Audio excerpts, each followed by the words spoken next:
Hello दोस्तों, कैसे हैं आप लोग। आई होप कि आप सब अच्छे रहे हों, खुश रहे हों। तो गाइस, आज की वीडियो है क्लास 11 की बुक है ये उर्दू की। और इससे पहले हम 21 लेसन इसके करा चुके हैं। 2-3 लेसन ही बचे हैं पूरी बुक के लिए। ये 11 क्लास अलीगढ़ मुस्लिम यूनिवर्सिटी में चलती है ये बुक, ठीक है। तो चलिए शुरू करते हैं। ये हकीम मोमिन ख़ान मोमिन साहब ने ये मोमिन इनका तखल्लुस है। इससे ये पता चलता है तखल्लुस नाम है ये मोमिन। तो इन्होंने ये गज़ल लिखी है, ठीक है।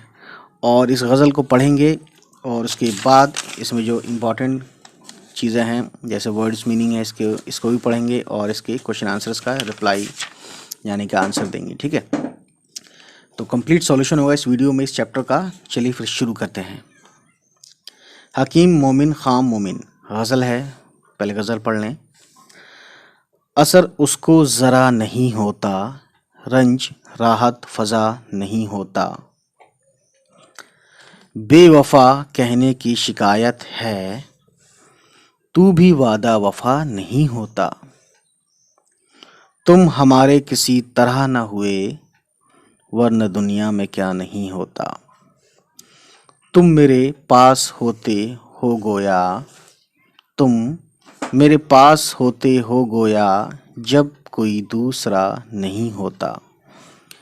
चार आए दिल सिवाय सब्र नहीं, सो तुम्हारे सिवा नहीं होता। क्यों सुने अर्ज़े मुस्तराए मोमिन, क्यों सुने अर्ज़े मुस्तराए मोमिन, सनम आखिर खुदा नहीं होता। तो गाइस, ये तो था गज़ल। अब इस गज़ल का हम देखते हैं तशरीह, यानी कि जैसे कि ये पहला शेर है। पहले शेर में 2 लाइन है। पहली लाइन को भी मिसरा बोलेंगे, इस लाइन को भी मिसरा बोलेंगे, यानी लाइन को मिसरा बोलते हैं। और पहला शेर होता है मतला, ठीक है, ये ऑलरेडी मैं बता चुका हूँ। और गज़ल का आखिरी शेर होता है गाइस मक्ता, ठीक है, जो कहीं यूँ कुछ लिखते हैं, ठीक। तो कहने का मतलब है कि अब इसका हम पहले एलोब्रेशन कर लेते हैं, यानी कि तशरीह कर लेते हैं गज़ल की। उसके बाद है ना शेर, एक एक शेर का एक शेर मतलब शेर बाई शेर हम करेंगे तशरीह। तो शुरू करते हैं। देखिए, तो गाइस पहला शेर ये लिखा भी है यहाँ पे, असर उसको ज़रा नहीं होता, रंज राहत फ़ज़ा नहीं होता। तो इस शेर का हम तशरीह करेंगे। तो देखिए इस तशरीह है, शायर कहता है कि मेरे महबूब पर मेरे दर्द व दुख, है ना, ये वाव है, दर्द दुख का कोई या दुख दर्द का कोई असर नहीं है ना, या नहीं होता है, जो कि बहुत अफसोस की बात है। महबूब की इस बेतौजही, बे लिखा यहाँ, तौजही और बेरुखी की वजह से आशिक को लगता है कि है ना उसका गम अब कभी भी खुशी में तब्दील नहीं हो सकेगा। यानी अब गम ही रहेगा, खुशी उसको नहीं मिलेगी, है ना। और इस तरह आशिक को अपनी सारी उम्र गम में ही बितानी होगी। तो इस तरीके से गाइस हमने अपनी तरफ से कोशिश की है। हालांकि इसको और तशरीह करें तो मैं आपको बता दूं कि 2-2, 3-3 पेज में भी हो सकता है ये, है ना। हमने तो 2-2.5 लाइन में कंप्लीट कर दी कहानी, है ना। तो दोस्तों, ये बुक एलिमेंट्री के तौर पर पढ़ाई जाती है यूनिवर्सिटी में, एमयू में। तो उसी हिसाब से हमने इसका आंसर दिया है, उसी हिसाब से हमने बताया भी है, ठीक है। वैसे इसका आएगा नहीं, अगर आ जाए तो अच्छी बात है, और नहीं आएगा तो आपको ये तो पता चलेगा कि ये 2 लाइन का मतलब क्या है। तो ये 2 लाइन का मतलब मेन यही है, ठीक है, जो हमने पढ़ा अभी। अब देखते हैं गाइस दूसरा, बेवफा कहने की शिकायत है, तू भी वादा वफा नहीं होता। तो गाइस इसमें शायर कहता है, देखिए तशरीह पढ़ते हैं। तशरीह का मतलब क्या होता है, एलोब्रेशन, है ना, या एक्सप्लेनेशन। शायर महबूब से कहता है कि तुमने मेरी बेवफाई की तो शिकायत कर दी, यानी तुमने मेरी बेवफाई की, जो मैंने बेवफाई की अभी नहीं भी की, उसकी शिकायत तो कर दी, लेकिन तुमने भी तो आज तक कोई वादा पूरा नहीं किया, है ना, ठीक है। सच तो, अब शायर आगे बात को बढ़ाते हुए कहता है, सच तो ये है कि मैं बेवफा नहीं हूँ, बल्कि बेवफा तुम हो, है ना। तुम्हारी बेवफाई की हमने सिर्फ अपनी उल्फत में तुमसे कभी शिकायत नहीं की। यानी बेवफा तो तुम थे ही, है ना, बेवफा तो तुम थे ही, लेकिन हम खामोश रहे, या हमने तुमसे कभी कहा नहीं, क्योंकि, ठीक है, क्योंकि जो है हमें तुमसे उल्फत थी, मोहब्बत थी। उल्फत का मतलब मोहब्बत ही होता है, ठीक है। इसलिए हम खामोश रहे, इसलिए हमने शिकायत नहीं की, लेकिन तुम बेवफा थे, है ना। तो यहाँ पे एक तरह से तशरीह हो गया,